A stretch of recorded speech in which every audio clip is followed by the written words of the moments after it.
les presento a este señor, Juan Pablo Bustos Tames, abogado, profesor, la verdad que un maestro. ¿Y por qué lo quiero consultar a él? Porque tuvimos estos feriados tan importantes para nuestro país y él es un historiador que la verdad cuenta la historia como a mí me gusta y como a muchos nos gusta, que es para que todo el mundo la pueda entender. Así que estamos con Juan Pablo acá. Juan Pablo, buenos días, ¿cómo estás? Buenos días, ¿cómo estás vos, Diego? Muchos saludos a todos los que nos están siguiendo. Bueno, la verdad que te robé un espacio acá de que estabas trabajando, te llamé a mitad de mañana, pero muy agradecido por recibirnos. Juanpa, el 17 de junio se conmemoró un año más del fallecimiento del general Güemes y feriado que no era muy tenido en cuenta en la República Argentina y que hoy tiene su acto conmemorativo en las escuelas, tiene la importancia que yo creo que se merece o se merecía desde siempre por la heroica gesta de este señor. ¿Qué me puedes decir vos? Sí, la verdad que el Güemes fue una personalidad, un prócer bastante controvertido en su época y hasta el día de hoy, aunque ya hoy por hoy medio que se han acallado un poco algunas críticas y bastante justificadas que se le realizaron en más de una oportunidad. Eh, Güemes tuvo una personalidad vigorosa, fuerte, como decía, controvertida, una persona que incomodaba y bastante, y muchos episodios de su vida fueron heroicos, es cierto, y también muchos episodios de su vida dejaron bastante que desear. Entonces, es bueno recordar a los próceres en todas sus facetas, tanto en las facetas en las cuales sirvieron a la patria y otras en las cuales no. De Güemes podemos decir que es hablamos del general Gaucho. Él no provenía de una familia gaucha, él provenía de una familia respetable, colonial, de origen vasco, pero él se relacionó mucho con los gauchos, andaba en medio de los gauchos, vestía como los gauchos, hablaba como los gauchos lo idolatraban, entonces era realmente un caudillo en toda la extensión de la palabra. Una personalidad muy convocante, ¿no? Muy carismática, tenía un encanto realmente muy particular entre el gauchaje. A pesar de que, como decíamos, venía de una familia tradicional de Salta. Salta son mucho más tradicionalistas que lo que somos acá en Tucumán. Y eso fue lo que ha llevado a que lo reconozcamos hasta el día de hoy. De él se han escrito muchas cosas, algunas con fundamentos, otras muy controvertidas que todavía no se han podido corroborar ni de un lado ni del otro. Sí podemos decir que durante la gesta de la independencia siempre estuvo a favor de las armas patrias. Él jamás traicionó los ideales, jamás se pasó al bando enemigo como sí hicieron otros patriotas que cambiaron de bando en alguna oportunidad, y algunos fueron y volvieron. Caso típico Marqués de Llave, por ejemplo, que era muy amigo de Güemes. Güemes siempre estuvo de este lado, a pesar, y cuenta esto General Paz, resaltando lo de Güemes, de que recibió muchas ofertas económicas, muchos sobornos por parte de las fuerzas realistas para pasarse de la... Claro, Güemes venía de una familia pudiente, no era una persona... No necesitaba el dinero. Claro, digamos, eso también hay que tener en cuenta, ¿no? Uno le decía a Güemes, toma, te doy plata, y a Güemes eso no llamaba la atención porque él estaba acostumbrado a manejar recursos. Y un tema también es importante destacar, él cuando se volvió el líder de los gauchos, cuenta el general Paz que no le gustaba dar discursos, no vamos a escuchar un Güemes desde el balcón saliendo a hablar, como estamos acostumbrados a los caudillos en el siglo XX, no. Dice que andaba de fogón en fogón en medio de los gauchos, hablando y estando inmerso entre ellos, y les hablaba en los fogones, no con discursos hacia los gritos, porque también decía una particularidad que era de Güemes, que mencionaba el general Paz, era medio gangoso, no hablaba bien porque le faltaba la campanilla. Ah, mirá ese Entonces, detalle. ese es un detalle bastante curioso, ¿no? Entonces no era una persona que gritaba y que no se le entendía bien, pero a los gauchos eso les caía bien, no les importaba, ¿no? Y esto le generaba a Güemes una cierta repulsa en su propia clase social. Entonces él se resintió con su clase social y muchas veces cómo conseguía su poder, cómo lo consolidaba entre las clases necesitadas y sobre todo los gauchos que era la peonada de la campaña de Salta y de Jujuy. Bueno, dice que en los fogones él les hablaba mal del sector social al cual él pertenecía, ¿no? El sector social pudiente, y basaba esa bronca, generaba esa grieta, por llamarle de alguna manera, hablando mal de los patricios de Salta, ¿sí? Y generó toda una especie de resentimiento y rencor del gauchaje hacia ese sector social de Salta. Esa fue su forma de construir poder. Ahora bien, ¿eso qué significó? Bueno, le significó poder para Güemes, pero le significó la enemistad con el sector social de Salta al cual él pertenecía. Y significó que muchas veces el sector social fue esquimado por Güemes. Cuando llegó al gobierno de Salta, cuando él tomó el gobierno de Salta, se hace elegir gobernador, empezó a esquimar a esta clase social con impuestos, con confiscaciones arbitrarias, con persecuciones, con cárcel y hasta con muerte también. Entonces, este sector social se retrae, desconfía de Güemes, ¿y qué es lo que hace? Bueno, muchas veces cuando los realistas invadieron Salta y se pasan al enemigo. Por eso Salta tiene la fama de ser una provincia realista. Sí, es verdad, en las clases pudientes, por el resentimiento que le generaba Güemes, entonces buscaban refugio en los realistas.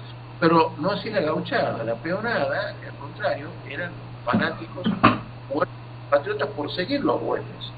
Y también cuenta el general Paz que los gauchos nuestros, de todo el norte, no solamente los salteños, jujeños, sino también los de Tucumán, eran el terror de los realistas, porque eran patriotas a muerte y hacían iniquidades con los capturados, con los prisioneros, porque ahí no jugaban las leyes de la guerra, y muchas veces los torturaban, muchas veces los mutilaban y los asesinaban a los prisioneros. No eran soldados. Eran irregulares, y bueno, y así también los gauchos que eran capturados por los realistas eran también ejecutados sin ningún tipo de contemplación. Tanto los gauchos como los indios, que luchaban muy poco, porque los indios por general no se metían, pero algunos indios que tomaron las armas por los patriotas, eran ejecutados sin ningún tipo de contemplación, sin ningún tipo de juicio, defensa ni nada, o bien eran también torturados. Eso era algo habitual. El degüello era algo, la decapitación era algo habitual entre ambos bandos, siempre de las tropas irregulares, es decir, lo que es gauchada, lo que es peonada, lo que son indios, que servían sobre todo los indios de ambos lados. Los gauchos, por lo general, los gauchos eran en su gran mayoría patriotas, como yo lo acabo de manifestar. No así los soldados de los ejércitos semi-regulares, que eran los nuestros, el ejército del norte, el ejército realista convencional. Ahí se tomaban prisioneros, se les daban los tratos correspondientes, se hacían canjes de prisioneros. Muchos prisioneros fueron canjeados. El general Martín Rodríguez fue canjeado, por ejemplo, que había sido tomado prisionero por los realistas, que después fue gobernador de Buenos Aires, después fue fundador de la Universidad de Buenos Aires. Bueno, él fue prisionero en el ejército del norte. Y otra particularidad también de Güemes es que en muchas oportunidades enfrentó a las autoridades nacionales. Cuenta el general Paz que cuando se incorpora al ejército del norte, él no se quería someter ni subordinar a las autoridades, a la cadena de mandos. Se hacía lo que quería prácticamente. Eso le generó muchos inconvenientes, muchos problemas. Al único que Güemes se le subordinaba sin ningún problema fue al general San Martín. Pero hasta con el mismo Belgrano tuvo problemas en alguna oportunidad. Recordemos que Güemes en 1810 ya estaba en el norte, participa en la batalla de Suipacha. Bueno, ahí su participación es controvertida.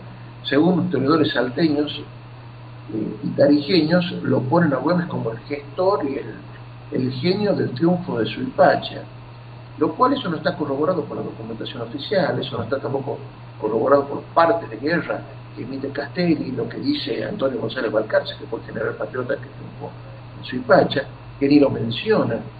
La cuestión es que poco tiempo después Güemes fue dejado de lado del ejército, separado del ejército.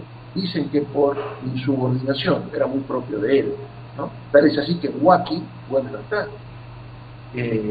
Y después por algunos escándalos que hubo en su vida personal, también fue desterrado a Santiago del Estero, y Belgrano pide que se lo saquen encima y que vaya a Buenos Aires, sin dar mucha explicación. En Buenos Aires le preguntan, ¿pero por qué? Y pregunta Güemes por qué lo sacaron. Y él dice, bueno, no, la verdad que fue muy escandalosa su presencia en el ejército, salía con la mujer de un teniente del ejército, y esto acá no lo podemos tolerar. Entonces por eso me generaba mucho escándalo y lo tenía que sacar de encima prácticamente, dice Belgrano. Tal es así que entonces en Tucumán y en Salta, Güemes tampoco está acá, está en Buenos Aires, desterrado prácticamente. ¿Quién lo trae de vuelta? ¿Quién lo reivindica? San Martín. Cuando San Martín en 1814 vuelve al norte y recibe el ejército de manos de Belgrano, viene con Güemes. Y cuando Belgrano lo ve a Güemes, ahí dice, ¿este qué hace acá? Pero bueno, se la tiene que comer porque San Martín era el jefe. Se estaba haciendo cargo San Martín y traía a sus hombres de confianza. Exacto, y San Martín debe ser que Güemes lo convence a San Martín, mirá, déjame a mí en el norte, en Salta, yo me voy a encargar de... Y poco San Martín quizás para sacárselo de encima me decía, andate a Salta, haz lo que vos querás, listo, y encárgate vos, y bueno, y así fue donde encontró su lugar en el mundo, ya en esta vuelta de Güemes a partir de 1814 a Salta, y donde realmente organiza a los gauchos. Dicen que vestía en forma muy estrafalaria, ¿no? Con uniformes muy vistosos, con a la usanza de húsar, a la húngara, con dolmans, con alamares aquí cruzados, que hasta el día de hoy uno lo ve a Güemes con esos uniformes, ¿no? Que dice que andaba con el guardamontes que vemos los gauchos, de que empieza a imponer los Güemes, ¿no? Y al término de hoy le gustaba el show, digamos. Montaba. La puesta de escena para mostrar su poder de caudillo frente al gauchaje. Entonces los gauchos lo querían imitar, era su ídolo. Entonces trataban de vestirse como Güemes, tener el porte de Güemes, la arrogancia de Güemes, ¿no? Y Güemes en el norte no solamente fue una barrera para los realistas, sino que también cuando el ejército del norte pasa a la ofensiva con Rondó, tampoco se subordina, ¿no? Peleas constantes. También es cierto que Rondó no fue muy buen general, fue un desastre. Pero bueno, a pesar de eso, Güemes se pelea y hay una especie de guerra entre los gauchos de Güemes y el ejército del norte. Oficiales que estaban sueltos por Jujuy, según quien los capturaba, los metía prisioneros y eran los mismos bandos. Güemes no tenía ningún problema en robar, capturar el armamento que iba dirigido al ejército del norte, se lo apropiaba a él y se lo quedaba a él, de meter presos a oficiales del ejército del norte, porque eran del ejército del norte, capturar comunicaciones en el camino. Él vuelve abandona, deserta del ejército del norte, cerca de Tarija, y se vuelve con sus gauchos a Salta y a Jujuy. Y se hace nombrar gobernador de Salta, cuando hasta ese momento los gobernadores eran designados todos por Buenos Aires. O sea, él genera ya este precedente anárquico, que después le harían todos los demás caudillos imitándolo a él. Y otro tema que es controvertido también, pero que lo señala el general Paz, que compartió con Martín Miguel de Güemes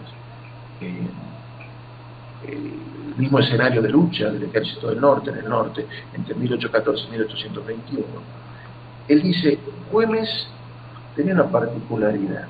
Muchos decían que era cobarde porque no iba al frente en las cargas de gauchos, nunca se lo veía combatiendo. Él mandaba a los gauchos, pero él siempre se quedaba atrás. Él no